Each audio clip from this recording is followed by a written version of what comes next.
The observation deck of the Celestial Harmony hummed with the nervous energy of a dozen different species, each contributing their own unique sounds of distress to the cacophony. Anna pressed her palm against the reinforced viewing port, her breath fogging the crystalline surface as she stared at the massive structure looming in the darkness beyond. "They've been silent for 47 hours, Lewis said from behind her, his voice carrying that peculiar calm he always displayed before things went catastrophically wrong. "Every scan we've run comes back empty. It's like they're not even there anymore." Anna turned to face her fellow human, nodding the tension in his shoulders despite his measured tone. They were the only two of their kind aboard the Celestial Harmony, a Galactic Council research vessel that had stumbled upon something that shouldn't exist. The derelict station hung in the void like a broken promise, its architecture so alien that their ship's AI had given up trying to classify it after the first 100 attempts. "Not empty," Anna corrected, pulling up a holographic display from her wrist terminal. "Present, just waiting." The word sent a ripple through the assembled scientists. Waiting implied intention. Waiting implied intelligence. Krathresh, the ship's Velorian commander, extended two of his 4 arms in a gesture of apprehension. His species had evolved on a world where the most dangerous predator was a herbivore the size of a small shuttle. The concept of something actively hunting still disturbed them on a fundamental level. "The humans should not go," Krathresh chittered, his translator rendering his bioelectric pulses into standard. "Your species has already volunteered for 12 of the last 15 high-risk missions.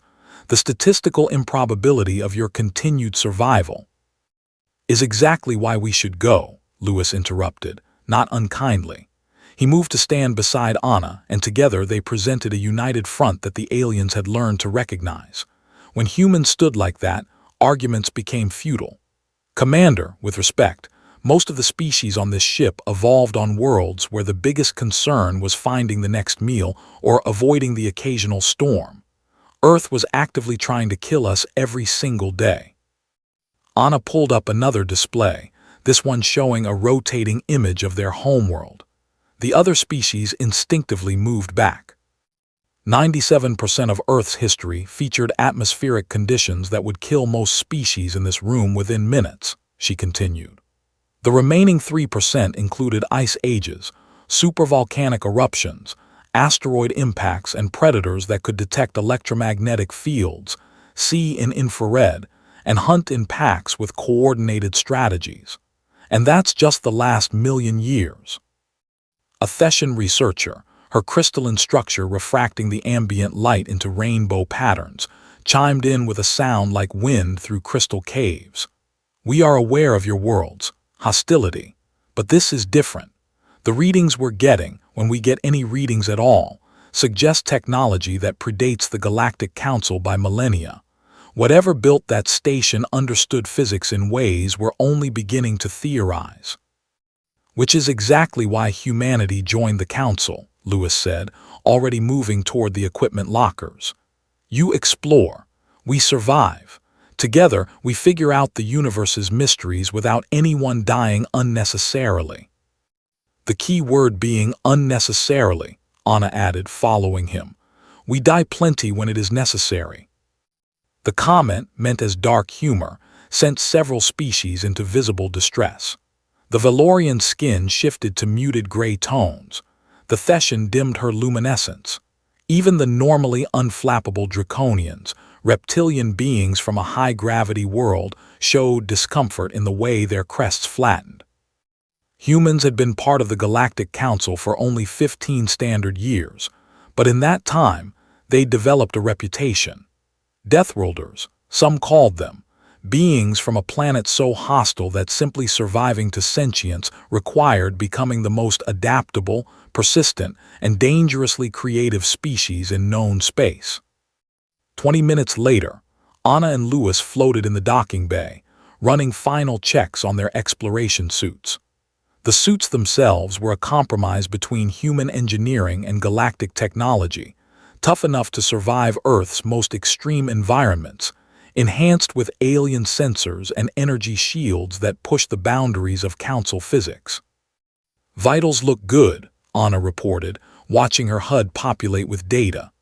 "Oxygen for 72 hours, emergency beacon active, quantum entanglement communicator online." Lewis tapped his helmet, and his faceplate shimmered to transparency.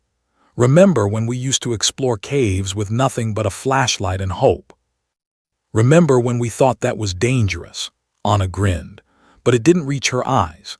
She'd felt it too, that primal instinct that had kept their ancestors alive on a world that spawned everything from hunting cats that could snap spines with one bite to microscopic organisms that could shut down a human nervous system in hours. Something was watching them from that station. The approach shuttle was automated, piloted by a galactic AI that protested every meter of the journey. Anna watched through the viewport as the station grew larger, its surface a bewildering maze of geometric patterns that seemed to shift when viewed peripherally. "I'm getting readings now," Lewis said, studying his scanner. "Energy signatures, but they're wrong. They're not following standard thermodynamic principles." "Define wrong," Anna requested, her hand instinctively moving to the plasma cutter at her hip. Old habit from expeditions where the difference between a tool and a weapon was merely intent. "The energy is flowing backward through time, or sideways, or," Lewis shook his head. "The math literally doesn't work. It's like observing a ball rolling uphill while simultaneously falling down." The shuttle docked with a sound that resonated through their suits, a deep, subsonic hum that Anna felt in her bones. The airlock cycled, and they stepped into absolute darkness. Their helmet lights activated automatically, cutting through the void to reveal a corridor that extended beyond the range of their beams. The walls were smooth, featureless, and appeared to be made of a material that absorbed most electromagnetic radiation. "The celestial harmony is tracking us," Lewis confirmed, checking his communicator. "Quantum link is stable. They're recording everything." They moved forward, magnetic boots keeping them anchored to the floor in the zero-gravity environment. Anna's sensors painted the corridor in false colors, highlighting temperature variations and energy flows that made no sense according to conventional physics. 15 minutes into their exploration, they found the first body. It wasn't human, wasn't Valorian, wasn't any species in the Council database. The creature, if it had ever been a creature, was integrated into the wall itself, its form suggesting something between an octopus and a crystalline lattice. Where flesh met metal, the boundary was seamless. "It's not dead," Lewis said quietly, his scanner pressed close to the remains. "Or rather, it's not just dead. It's existing in multiple states simultaneously.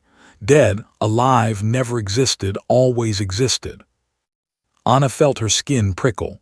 Quantum superposition, on a macro scale. "Beyond that, this thing is." The lights came on.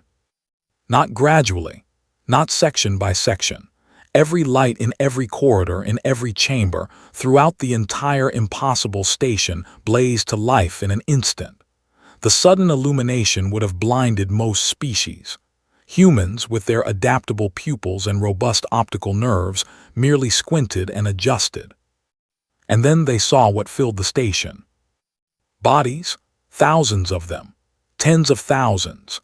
Beings from species that had never been cataloged, creatures that violated the fundamental rules of biology, and forms that seemed to exist in more dimensions than the standard 3. All of them integrated into the station structure. All of them caught in that same quantum superposition between existence and non-existence. "Anna," Lewis's voice was tight, controlled. "I think we need to leave, now." But Anna was staring at something else. At the center of the massive chamber they'd entered, floating in perfect stasis, was a sphere of absolute blackness. Not the absence of light, but the presence of something that consumed it. Her sensors screamed warnings. Exotic matter, negative energy, a singularity that shouldn't exist outside the core of a black hole, held in place by technology that made the Galactic Council's most advanced achievements look like stone tools. They were trying to harvest it, Anna breathed. Whatever species built this station, they found a way to contain and study a piece of the universe's fundamental structure, and it killed them. Not killed, a voice said. Anna and Lewis spun, weapons drawn, but there was nothing there. Just another corridor, just more bodies frozen in their eternal maybe death. The voice came again, not through their communicators but directly into their minds, a sensation that made Anna's training kick in. Telepathy, psychic contact, something Earth's evolution had never needed to develop defenses against. Not killed, the voice repeated. Transformed, elevated. We sought to understand the universe's deepest mystery, the boundary between existence and void. We succeeded, but understanding came at a price. Lewis's hand found Anna's arm, squeezing once, their silent code for I'm still here, still human, still me. She squeezed back. What price? Anna asked aloud. The sphere pulsed, and suddenly they could see it, not with their eyes but with some deeper sense. The station wasn't a tomb. It was a warning. Every being integrated into its walls was a scientist, a researcher, someone who had volunteered to cross the boundary between is and isn't. And they were all still conscious. We exist in all states simultaneously, the voice explained, and now Anna could identify it as a collective, thousands of minds speaking as one. We feel the heat death of the universe and its initial ignition. We taste the void before creation and the silence after entropy's final victory.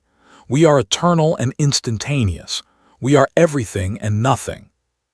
That sounds like hell, Lewis said flatly. A ripple of something that might have been amusement passed through the collective consciousness. Precisely. We built this station to warn others, but we cannot leave, cannot die, cannot truly live. We exist as a monument to hubris. Anna looked at Lewis, saw her own understanding reflected in his eyes. This was why humanity had been valuable to the Galactic Council. Other species would have tried to save these beings or study them or harness their knowledge, would have repeated the same mistake. Humans knew when to walk away. We'll make sure your warning is understood, Anna said simply. We'll seal this station and mark it as forbidden. Your sacrifice won't be forgotten. One more thing, the voice said, and the sphere pulsed with dark light. You are different, your species. We have observed the Council's databases, seen the classifications. Deathworlders, they call you. Born of a planet that forges survivors from suffering. That's one way to put it, Lewis agreed warily. You understand what we learned too late, that survival is not about transcendence but about accepting limitation, about knowing that some boundaries exist for a reason. The station began to hum, a deep vibration that Anna felt through her entire body. The lights dimmed, the walls shifted, and she realized the collective was using its last coherent effort to do something. We give you this gift, the voice said. The knowledge of what we learned encoded in a form your minds can process, not the how that would doom you as it doomed us, but the what, the shape of the universe's deepest structures. Use it wisely, little survivors. Use it to live. Anna felt something slot into her consciousness, vast, profound, just barely comprehensible. Beside her, Lewis gasped as he experienced the same thing. Then the lights failed completely, and the quantum communicator crackled with Krathresh's panicked voice. Humans, the station is destabilizing, whatever you did. We're leaving, Anna cut in, already moving toward the exit. Lewis matched her pace, and together they raced through corridors that were beginning to fold in on themselves in ways that hurt to observe. The shuttle barely detached before the station collapsed, not into debris, but into a single point of impossible light that hung in space for exactly 3 seconds before winking out of existence. Back aboard the Celestial Harmony, surrounded by relieved aliens and demanding scientists, Anna and Lewis stood before the observation deck and stared at the empty space where the station had been. What did they show you? Krathresh asked quietly. Anna exchanged a glance with Lewis. The knowledge sat in their minds like a seed, not detailed plans or equations, but an intuitive understanding of quantum mechanics, exotic matter, and the fundamental forces that the Council was still struggling to unify. They showed us why we're called Deathworlders, Lewis said finally. Not because we come from death, but because we understand it. We know that survival means accepting we can't know everything, can't be everything, can't transcend every limitation. They gave us a gift, Anna added, but also a responsibility to explore without losing ourselves, to seek knowledge without sacrificing our humanity. Krathresh's skin rippled through several colors before settling on a thoughtful purple. Your species continues to surprise us. Any other race would have attempted to save those beings or extract more knowledge from them. Yeah, well, Anna smiled tiredly. That's the thing about Deathworlders. We've spent our entire existence learning when to fight and when to run, when to push forward and when to accept defeat. That station, that was someone else's fight, someone else's defeat. But their warning is now our burden, Lewis finished, and we'll make sure the Council understands it. In the weeks that followed, Anna and Lewis worked with Council scientists to interpret the knowledge they'd been given. It led to breakthroughs in energy generation, faster-than-light travel, and quantum computing, advances that would take the Galactic Council into a new era of exploration. But they also ensured that every research facility, every laboratory, every explorer vessel carried one unbreakable rule, encoded in every language the Council knew. Some boundaries exist for a reason. Respect them. And in the depths of space, in the exact coordinates where an impossible station had once existed, a beacon now pulsed with a simple message in every known frequency. Here lie those who sought too much. Here rest those who couldn't accept enough. May their eternity serve as a reminder. Survival is not transcendence. Survival is knowing when to turn back. The aliens had waited in terror, paralyzed by the unknown. But the Deathworlders had emerged from the shadows, looked horror in the face, learned its lesson and walked away. Because that's what you did when you came from a world that taught you the most important lesson in the universe. Sometimes, the bravest thing you can do is survive. End